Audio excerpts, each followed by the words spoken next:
Joining us now is WGXA's political analyst Philip Swicegood. And Philip, thank you so much for joining me today. Of course. Let's go ahead and get your thoughts on the overall indictment. Now, is there anything that really surprised you about this indictment last night?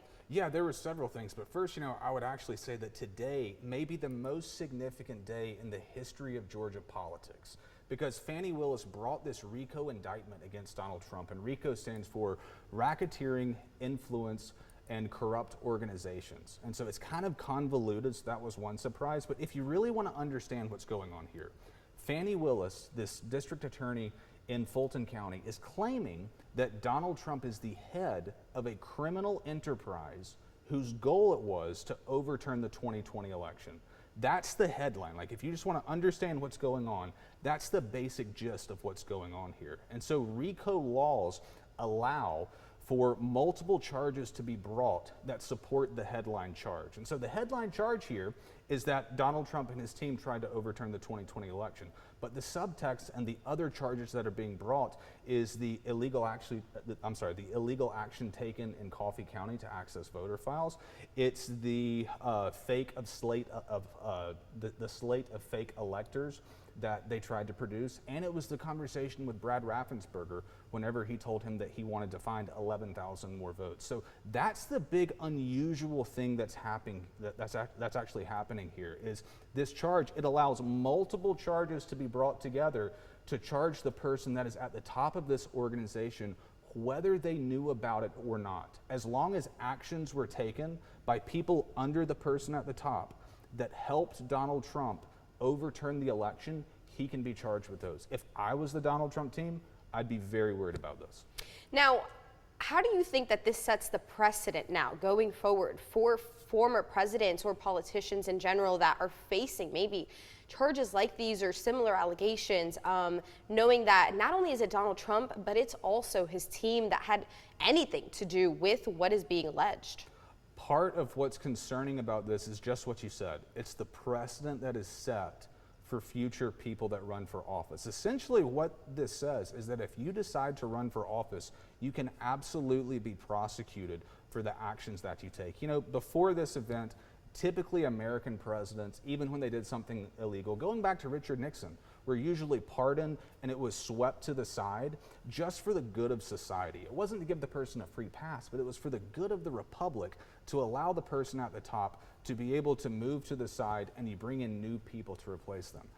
I think those days might be behind us.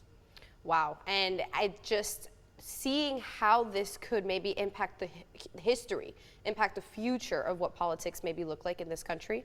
It absolutely could definitely change the future of this country and what politics do look like. But first, I've really got to tell you, if I was Joe Biden, I'd be really worried about this, because this is Donald Trump. This is a man that has already been impeached twice. He's faced 4 indictments, and in a head-to-head matchup next year, they are statistically tied.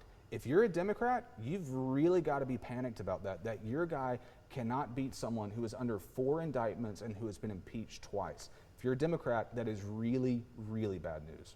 Wow. So speaking a little bit about politics and about the elections next year and kind of what that's looking like and kind of how it's shaping up to be, a year and some change out.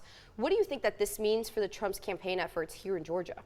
Seemingly whenever they bring another indictment against the guy, his poll numbers just keep going up. It's the craziest thing. I mean, I don't think anyone could have predicted this, that the more indictments you bring against Donald Trump, the better he does in polling. I was looking at it last night, and it is literally, as each indictment comes along, his polling averages keep just climbing upward, and it's the strangest thing. And honestly, we are at a point now where he has crossed the 50% mark within the Republican primary. That means 1 out of every 2 Republican voters that you see on the street plans to vote for Donald Trump. Now, what I am hearing, and I've read a little bit in the data, is that if you take Trump's 50%, that bottom quartile of his support, they are locked in.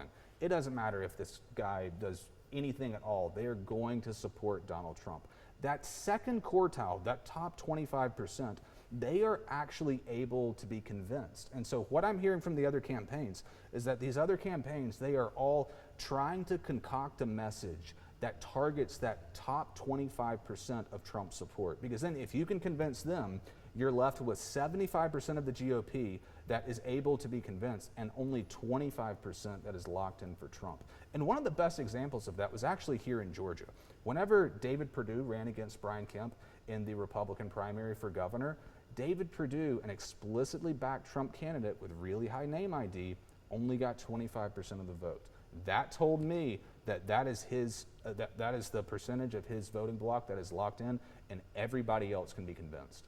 Wow. So as we've been following the numbers here at WGXA, we've obviously seen, of course, these same trends.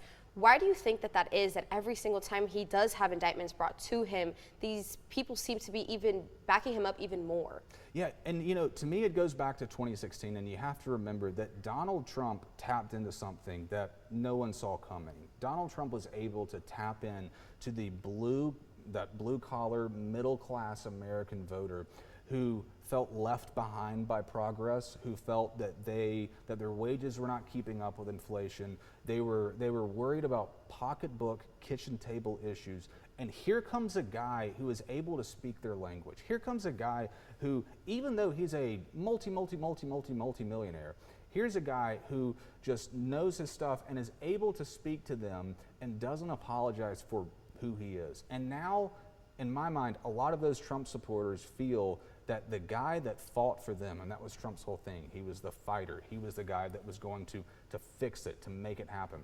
Their fighter is under threat, and in my mind, they are supporting him out of respect and saying, hey, we appreciate what you did the first go around, we're gonna try to stick it to the other guy. So do you think that there's almost a sense of relatability where people can say, you know what, this is someone who doesn't necessarily speak and sound the same to every other politician, but he gets it. He gets where I'm coming from and the low wages and kind of the things that so many people were facing for a while. Absolutely. There's definitely a relatability angle to this. And that is what those people ultimately feel like. And there's a contingency of that in Georgia and in many of the swing states. And if he plays his cards right, he can absolutely tap into that and get reelected. To me, what is odd though on the relatability thing, the guy that is most relatable to that middle America person is a multi-millionaire who inherited a great deal of wealth. It's odd to me that out of everyone that's the guy that they realize, oh, he's the most relatable. Yeah, it's definitely interesting for sure. As we've been following him, it's mind-boggling sometimes the way that his supporters just truly stand behind him. Now, with these latest indictments, how do you think that this hurts or helps other Republican candidates right here in Georgia? Part of the problem for all of the other candidates is no one is talking about anything other than Donald Trump. I mean, even with us here, it's only about Donald Trump. Any of these other candidates, they could come out with fantastic policy proposals, they could have amazing campaign events, and all of the media focus is on Donald Trump and on these indictments. So it's this weird catch-22. Like, this is setting up for Donald Trump to spend the majority of next year inside a courtroom instead of on the campaign trail. But right now, by being indicted and by being in so much legal trouble, what's happening is that he is stifling the competition, because the only thing that's being talked about is him and his legal issues right now. And in the polling, it's working for him. Again, nationally 50%. In Georgia, it's about 50%. In some of the early states, it dips to as low as like 42%, but he still has well into a double-digit lead in every single state. I fail to believe that anyone truly saw this coming, that a man that was facing this many indictments, that a party would stand behind him this firmly. It's incredible. I will tell you this though, part of the concern going into next year, if Trump is reelected and he is president of the United States, and I've said this from the beginning, is if you're Trump, who is going to work for you? That was one of the saving graces of his first term, is he was able to get some really top-notch people to come alongside him. You were able to get Nikki Haley to be in his administration. You were able to get all of these really solid, respected voices. I mean, Mike Pence, you were able to get these respected voices within the Republican Party that were able to help guide and steer the ship, even when some of his eccentric tendencies diverted the administration. Now, though, I don't know who he's going to be able to get to work for him, and I know it's sure not going to be the A-team in GOP politics. It'll be interesting for sure to see how it plays out. Well, Philip Swicegood, thank you so much for coming in, and as always, we always appreciate your insight. Thank you.